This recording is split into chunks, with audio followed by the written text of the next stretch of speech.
Chief, it struck me that Richard was talking about officers leading with a business card. Is that something that officers have the time or the training or the energy to do? Well, we were just talking about that in the room behind. Hey, I want them to be focused on the issue that's at hand and to deal with that. And then as they're leaving the interaction, leaving something behind, the contact information, identifying themselves, I'm fine with. But I want them focused on what's happening in front of them and not worried, where's my business card?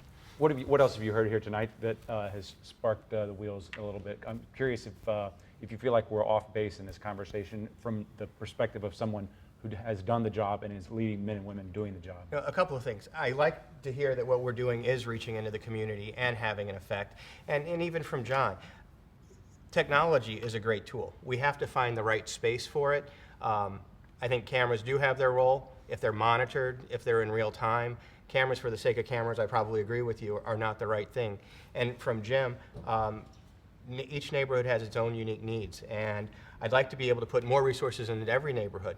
But when groups come together like that, when neighborhoods have those special taxing districts, they actually help us do our job and free up resources that might be in that neighborhood or need more attention to go to other places that do need more attention. So all of these are good ideas, but they're all things that we're talking about. We just need to keep talking about. John, same question to you, because I know you talk a lot about this with your colleagues. What are we missing tonight that you feel like the community should know, or maybe the community is talking about and the people at this table should know?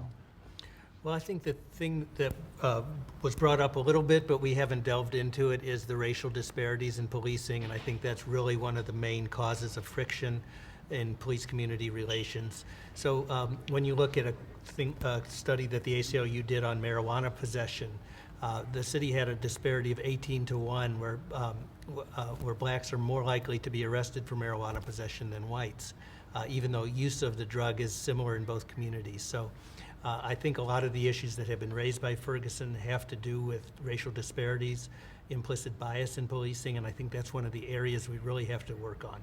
Richard, it's hard to recruit African Americans, yes or no, to the work of police? I think we overstate the difficulty of recruiting African Americans. The chief mentioned earlier the last 2 academy classes in the city are more than 50% African American. It takes recruitment efforts, and as the city's been doing. I frankly don't think there's any excuse for why county municipalities, I live in North County, why county municipalities that are serving very diverse communities are largely white. I don't think it's necessary.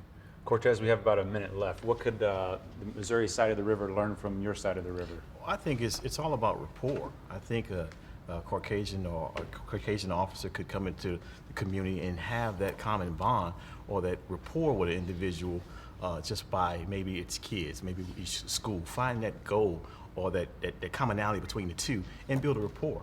You know, it's simple to do. I don't think it's all black and white. You know, it's just people.